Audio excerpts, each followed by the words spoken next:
নমস্কার বন্ধুরা, তোমাদের সবাইকে স্বাগত জানাই জিকে পয়েন্ট 365 ইউটিউব চ্যানেলের আরও একটি নতুন ভিডিওতে। আজকে আমরা তোমাদের সাথে আলোচনা করব ডাব্লিউবিপি কেপি কনস্টেবল 2024 এক্সামের জন্য গুরুত্বপূর্ণ আরও একটি জিকে কোয়েশ্চেন অ্যান্সারের মক টেস্ট ক্লাস নিয়ে।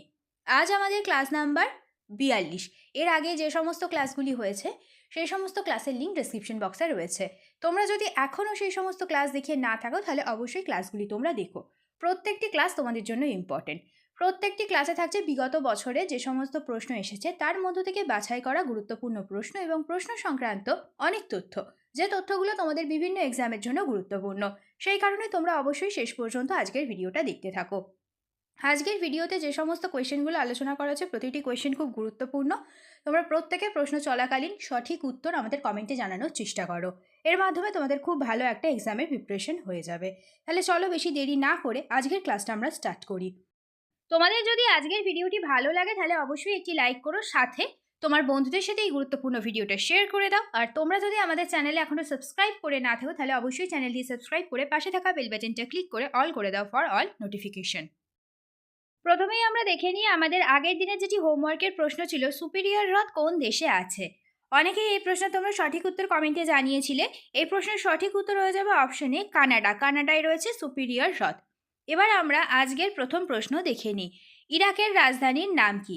সঠিক উত্তর কি হবে? সঠিক উত্তর হয়ে যাবে অপশনে বাগদাদ হলো ইরাকের রাজধানী।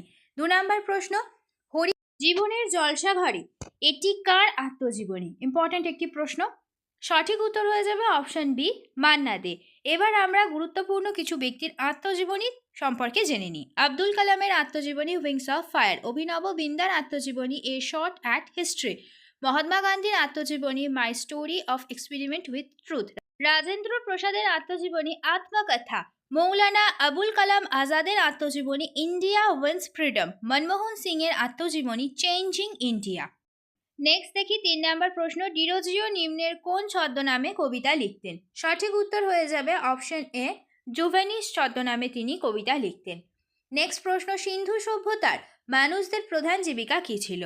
সঠিক উত্তর হয়ে যাবে অপশন এ, কৃষিকাজ। নেক্সট, স্বামী বিবেকানন্দ কত সালে জন্মগ্রহণ করেন? ইম্পর্টেন্ট একটি প্রশ্ন। সঠিক উত্তর হয়ে যাবে অপশন ডি, 1863 খ্রিস্টাব্দে স্বামী বিবেকানন্দ জন্মগ্রহণ করেন। নেক্সট প্রশ্ন, কাকে ভারতের প্রথম স্বদেশী কার্টুনিস্ট বলা হয়?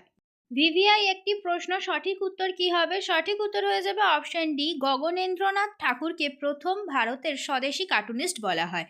নেক্সট, গঙ্গা উপন্যাসের রচয়িতা কে?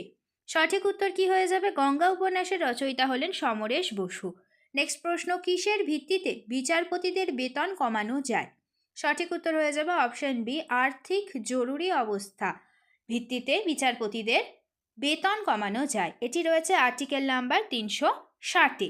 নেক্সট প্রশ্ন, সুপ্রিম কোর্টের বিচারপতিরা কত বছর বয়সে অবসর নেয়? সঠিক উত্তর হয়ে যাবে অপশন বি, 65 বছর বয়সে সুপ্রিম কোর্টের বিচারপতিরা অবসর নেন। আর হাইকোর্টের বিচারপতিদের অবসরের বয়স হলো 62 বছর। এই তথ্য দুটি তোমরা সাথে মনে রেখে দেবে। নেক্সট প্রশ্ন, সর্বপ্রথম কত সালে জনস্বার্থ মামলা হয়েছিল? সঠিক উত্তর অপশানে 1979 সালে সর্বপ্রথম জনস্বার্থ মামলা হয়েছিল। নেক্সট, ভারতের অখণ্ড বিচার ব্যবস্থার ধারণা কোন দেশ থেকে গৃহীত? ভিভিআই একটি প্রশ্ন। সঠিক উত্তর হয়ে যাবে অপশানে ব্রিটেন থেকে। নেক্সট দেখি, সংবিধানের অভিভাবক কাকে বলা হয়? সঠিক উত্তর হয়ে যাবে অপশন বি, সুপ্রিম কোর্টকে বলা হয় সংবিধানের অভিভাবক। নেক্সট, নিম্নের কোনটি শীতলতম গ্রহ হিসেবে পরিচিত? ভিভিআই একটি প্রশ্ন, খুব গুরুত্বপূর্ণ, অনেকবার এক্সাম এসেছে। সঠিক উত্তর হয়ে যাবে অপশন এ, ইউরেনাস। নেক্সট প্রশ্ন, অগ্নিবীণা কাব্যটি রচনা করেছেন কে?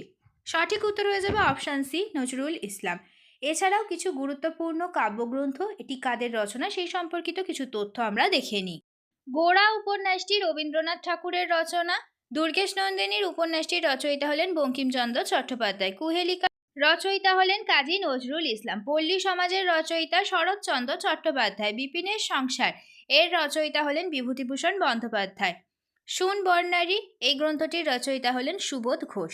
নেক্সট প্রশ্ন আমরা এবার দেখি, অখিলচন্দ্র নিয়োগী যে ছদ্মনামটি ব্যবহার করেছেন সেটি কি? সঠিক উত্তর হয়ে যাবে অপশান সি, স্বপন বুড়ো। এবার আমরা কিছু গুরুত্বপূর্ণ লেখকের ছদ্মনাম সম্পর্কে জেনে নিই। বিনয় মুখোপাধ্যায়ের ছদ্মনাম যাযাবর, কালীপ্রসন্ন সিংহের ছদ্মনাম হুতুম প্যাঁচা, অন্নদা শঙ্কর রায়ের ছদ্মনাম লীলাময় রায়, বিদ্যাসাগরের ছদ্মনাম ভাই পোষ্য, সত্যেন্দ্রনাথ দত্তের ছদ্মনাম কবি রত্ন আর নবকুমার, প্যারীচাঁদ মিত্রের ছদ্মনাম টেকচাঁদ ঠাকুর। নেক্সট প্রশ্ন আমরা দেখি, রামচরিত গ্রন্থটি রচনা করেছেন কে?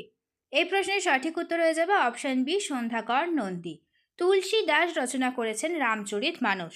নাম দুটি খুবই কাছাকাছি, ভালোভাবে তোমরা দেখে তারপরে উত্তর করবে। এবার আমরা কিছু গুরুত্বপূর্ণ তথ্য দেখে নিই।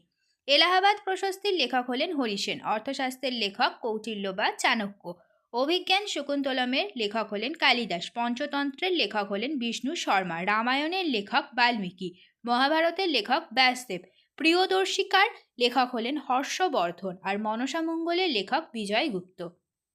নেক্সট প্রশ্ন আমরা দেখি, অল ইন্ডিয়া রেডিওর সূচনা হয় কবে? ইম্পর্টেন্ট একটি প্রশ্ন। সঠিক উত্তর অপশন বি, 1936 সালে। নেক্সট প্রশ্ন, ভারতের সবথেকে বেশি জনসংখ্যাযুক্ত রাজ্য কোনটি? সঠিক উত্তর হয়ে যাবে অপশন সি, উত্তরপ্রদেশ। নেক্সট প্রশ্ন, মিকি মাউসের স্রষ্টা কে? এটিও একটি ইম্পর্টেন্ট প্রশ্ন। মিকি মাউসের স্রষ্টা হলেন অপশন বি, ওয়াল্ট ডিজনি। এবার আমরা কিছু গুরুত্বপূর্ণ কার্টুন চরিত্রের স্রষ্টার নাম দেখে নিই। স্পাইডারম্যানের স্রষ্টা স্ট্যান লি এবং স্টিভ টিউকো। হি ম্যানের স্রষ্টা হলেন রজার সুইটস। সুপারম্যানের স্রষ্টা জেরি সিগেল এবং হলেন জো সুস্টার্স।